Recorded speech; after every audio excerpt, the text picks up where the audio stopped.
So today I'm going to finish reading chapter 1 of Mrs. Pigglewiggle's Farm. This will be part 2, The Not Truthful Cure. Mr. Haraway, just as a recap, Mr. Haraway was dropping off Fetlock at Mrs. Pigglewiggle's farm. And he apparently did not want to stay. So he said, "Daddy, Daddy, this old dog's biting me." Fetlock howled, "Help me, help, he's killing me." "Pay no attention, Mr. Haraway," Mrs. Pigglewiggle said. "Wag is the gentlest dog alive. Just drive away quickly." Mr. Haraway did, and when he got home, and Mrs. Haraway rushed out to the car and said, "How was Mrs. Pigglewiggle? Did Fetlock like her? Is my dear little boy happy? Did he want to stay?" Mr. Haraway said, "Oh, Fetlock was keen about Mrs. Pigglewiggle. He just loves it out there. You've never seen anyone so happy." "Thank goodness," said Mrs. Haraway, wiping tears out of her eyes. As soon as his father's car had rounded the bend at the bottom of Mrs. Pigglewiggle's lane, Fetlock stopped screaming. As soon as he stopped screaming, Wag got off his lap. Mrs. Pigglewiggle said, "My dog's name is Wag. He's very smart." Fetlock said, "He bit me right to the bone. I'll probably get hydrophobia and die." "Show me the bite," said Mrs. Pigglewiggle. "Oh, it doesn't show," Fetlock said. "You see, I have a kind of peculiar skin that heals instantly. There's nobody else in the world that has it, and the doctors wanted to put me on exhibition." "Really?" said Mrs. Pigglewiggle. "Yeah, cross my heart," said Fetlock. "Ha ha ha ha," said Wag. "Hey, look it, the dog's laughing," Fetlock said. "Of course he is," said Mrs. Pigglewiggle. "He thinks your story is perfectly ridiculous. Now let's go in and unpack your things. Did you bring any jeans?" "Just my cowboy pants," said Fetlock. "You know, I used to be a real cowboy in Montana. Used to rope steers and ride in the roundups and everything. I'll wear those pants." "That's a good idea," said Mrs. Pigglewiggle. "Wear your cowboy pants and then you can ride Trotsky out and round up Arbutus." "Who's Trotsky?" Or it's probably Trotsky. Trotsky. Sorry about that. "Who's Trotsky?" said Fetlock. "My horse," said Mrs. Pigglewiggle. "He's pretty slow, but perhaps a regular cowboy like you can make him gallop and buck." "Oh, I can't ride," said Fetlock. "But I thought you said you were a cowboy," said Mrs. Pigglewiggle. "I am," said Fetlock, "but I hurt my back bulldogging a steer, and so I can't ride any more." "That's too bad," said Mrs. Pigglewiggle. "Trotsky will be very disappointed. I told him that a very nice little boy was going to visit me, and he promised to teach you to ride. Of course, then, I didn't know that you were a cowboy." Fetlock said nothing. Mrs. Pigglewiggle took him upstairs, showed him his room, and told him to change his clothes. She said, "When you are dressed, come down to the barn. I'll be milking." "Milking?" said Fetlock. "You mean milking a cow?" "Certainly," said Mrs. Pigglewiggle. "I milk Arbutus every morning and every evening." "Can I watch?" asked Fetlock. "Of course," said Mrs. Pigglewiggle. "That's why I asked you down to the barn." "Course I already know how to milk," said Fetlock. "I worked on a dairy ranch once. It was a great big ranch. In fact, it was the biggest dairy ranch in the whole world. They had 10,000 cows. "Really?" said Mrs. Pigglewiggle. "Yeah," said Fetlock. "I used to milk 500 cows a day. Boy, I was a good milker." "You must have been," said Mrs. Pigglewiggle. "Perhaps you would like to milk Arbutus." "Oh, no," said Fetlock. "I had enough milking cows to last me the rest of my life." "Well," said Mrs. Pigglewiggle, "hurry and change, and I'll see you at Arbutus's stall." Mrs. Pigglewiggle had fed Arbutus and Heather, the calf, and had the bucket half full of milk before Fetlock finally came clanking in, wearing a complete cowboy outfit, even to spurs, a lasso, and 2 guns. "Well, my goodness," said Mrs. Pigglewiggle said, "you really are a cowboy." "Sure," said Fetlock, "I told you I was. Watch me. I'll lasso the cow." "Oh, don't do that," Mrs. Pigglewiggle said quickly. "Arbutus might kick over the milk bucket. Are you sure you wouldn't like to milk? I'm getting awfully tired." "Well," said Fetlock, "it's been an awful long time since I milked, and I might have forgotten how." "Oh, that's all right," said Mrs. Pigglewiggle. "I'll show you. The first thing is to wash your hands in the milk room."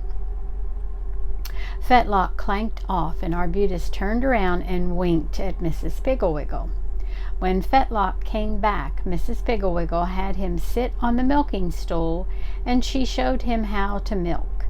At first, his hands shook, and he was obviously so scared Arbutus wouldn't give down any milk.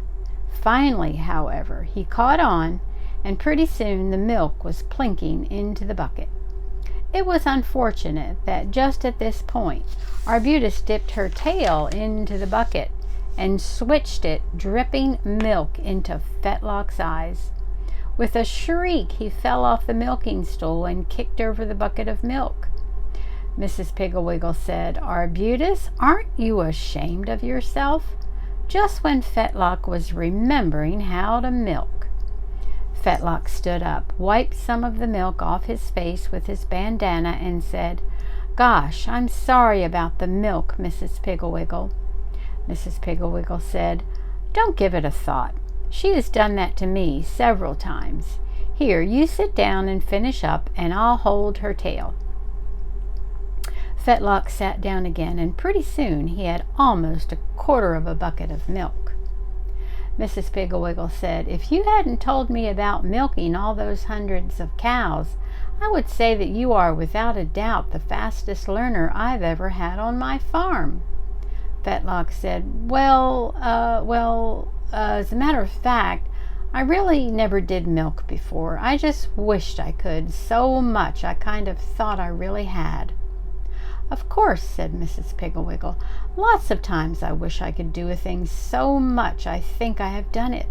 That's human nature. However, you are a very, very good milker, and I'm proud of you. Now, while I strain and cool the milk, you go up in the loft and pitch down some hay for Trotsky."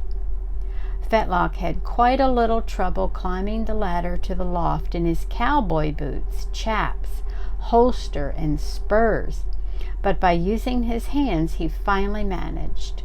The loft smelled deliciously of hay and dust, and from its open hay door Fetlock could see the farmhouse, the orchard, the hay fields, the pastures, the next farm, even the smokestack of the Rocco cement plant where his father was executive vice president.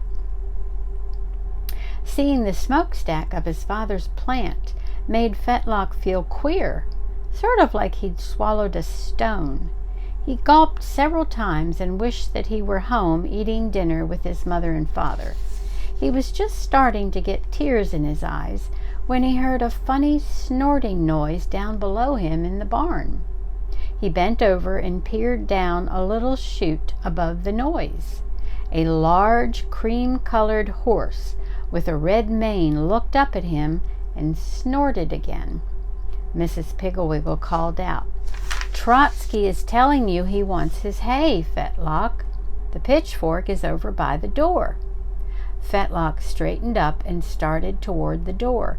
His cowboy boots were new and slippery, and he fell down twice, but he got the pitchfork. He had thrown down about 4 forkfuls of hay when his feet slipped out from under him, and he dropped the pitchfork, which was fortunate because the next thing he knew he was lying on his back in Trotsky's manger. "Oh, my goodness, are you hurt?" called Mrs. Pigglewiggle, hurrying out of the milk room.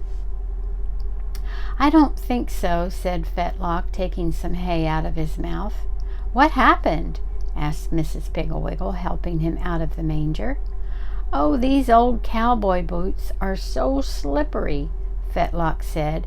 "You see, Mrs. Pigglewiggle, I might as well tell you, I wasn't a cowboy at all. I don't even know how to ride, and my mom only got me this cowboy stuff yesterday." "Well, that's just splendid," said Mrs. Pigglewiggle, "because now Trotsky won't be disappointed. You see, he's been just counting on teaching you to ride. As long as you have on your cowboy suit, what would you say to a ride up and down the lane after supper?" "Oh, boy," said Fetlock. Trotsky reached down and nuzzled him on the gun holster. Mrs. Pigglewiggle said, "He wants sugar. Here." Reaching in her apron pocket, she took out 4 lumps of sugar and handed them to Fetlock. He put the sugar on the palm of his hand, and Trotsky delicately lifted it off, lump by lump, with his lips. "Gosh, he's a sweet horse," Fetlock said, beaming up at Mrs. Pigglewiggle. "He is," said Mrs. Pigglewiggle, "just as long as you don't laugh at him. If you laugh at him, he'll bite you. It's his only weakness." "Don't worry, Trotsky, old boy," Fetlock said. "I'll never laugh at you, never, because I know how you feel. Sometimes I used to bite people who laughed at me." Mrs. Pigglewiggle said, "Now I want you to meet Lester, my working pig, and Fanny, the mother pig. Then you can help me feed Heather, the calf, the chickens, the ducks, the geese, and the mother hens." From the barnyard a voice shrieked, "What about me? What about Penelope, Mrs. Pigglewiggle?" "Oh, yes," Mrs. Pigglewiggle said. "That's Penelope the parrot. She also helps me with my work, and when she isn't teasing the animals, she is a very nice bird." "Oh, yeah?" shrieked Penelope. "Oh, yeah? Who does most of the work around here anyway? Me, that's who. Me, that's who. Me, that's who." "Stop feeling sorry for yourself and go on up to the house," said Mrs. Pigglewiggle. "I want to see the parrot. Where is she?" said Fetlock excitedly. "She's out in the willow tree by the watering trowel." Fetlock ran to the barn door just as a large green parrot plummeted to the ground out of the willow tree. "Hi, parrot," Fetlock called. "Hi yourself," said Penelope crossly. "You mind your business and I'll mind mine." "Polly want a cracker?" Fetlock called. "Don't be ridiculous," Penelope said, waddling up toward the farmhouse. "My, but that parrot's crabby," Fetlock told Mrs. Pigglewiggle. "She is," Mrs. Pigglewiggle said, "but that very fact is what makes her so useful in curing children of answering back, arguing, or being rude." "Will she ever be friendly to me?" Fetlock asked anxiously. "Of course she will," Mrs. Pigglewiggle said. "I'll let you give her her supper, and she'll be your friend in 5 minutes. Oh my, it's getting late. Would you gather the eggs for me while I feed the chickens?" "Sure I will," said Fetlock. "Do you know how?" asked Mrs. Pigglewiggle. "Oh yeah, I used to, well, no," Fetlock said. "How do you do it?" Putting her arm around him and giving him a hug, Mrs. Pigglewiggle said, "You know, Fetlock, I think we're going to be very, very good friends. Now go in the milk room and get the egg basket. It is that funny-looking wire basket." Fetlock stayed with Mrs. Pigglewiggle for a whole month. At the end of that time, he could ride Trotsky bareback at a full gallop. He could climb any tree in the orchard. He could milk better than Mrs. Pigglewiggle. He had gained 15 pounds. He only wore his glasses when he was reading. He could throw a ball almost down to the end of the lane. He and Penelope were best friends, and Wag and Lightfoot slept on his bed. He was terribly sad at the thought of going home until Mrs. Pigglewiggle told him that Mrs. Wintergreen had asked him to be in her Cub Scout troop. "Are you sure, Mrs. Piggle-Wiggle?" he said when she told him.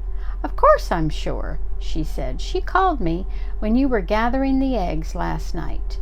Mrs. Piggle-Wiggle had really called Mrs. Wintergreen, who was not very enthusiastic, until Mrs. Piggle-Wiggle told her how splendidly Fetlock had turned out.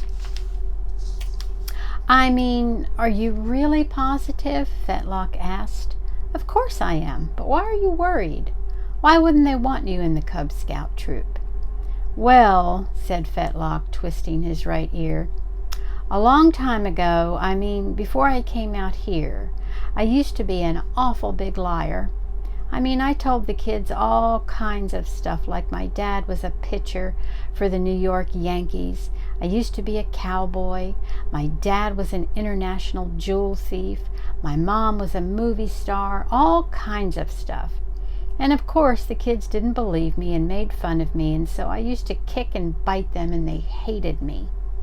"Well, you aren't the first child who has done that," said Mrs. Piggle-Wiggle calmly, peeling apples for a pie. "You mean," said Fetlock, "that other kids have made up stuff like that too?" "Of course," said Mrs. Piggle-Wiggle. "It's the most natural thing in the world. You were small and puny. You weren't very good at games. You had to wear glasses, so you just pretended. Of course, now that you're so big and strong, can throw a ball clear to the end of the lane, and can ride horseback, you don't have to pretend." "I know it," said Fetlock, "and the funny thing is that I don't hate the kids anymore. When I think of them, I like them, and I bet they'll like me." "I bet they will too," Mrs. Piggle-Wiggle said. The day the Harraways were to get Fetlock, Mrs. Piggle-Wiggle asked them to supper, but told them to come early. They did.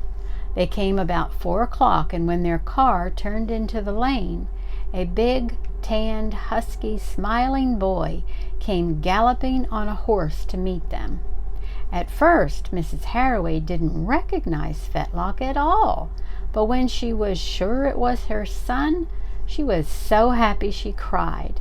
She said, "Oh, I'm so glad the next meeting of the earnest workers is going to be at my house. I want everybody to see Fetlock."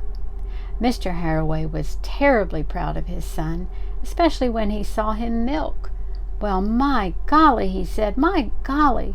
Putting his arm around Fetlock, he said, "How would you like me to get season tickets to the baseball game for you and me?" "Oh, boy," said Fetlock. Just then, of course, Arbutus dipped her tail in the milk and switched it in Fetlock's face. His father jumped about 3 feet. Fetlock didn't even flinch.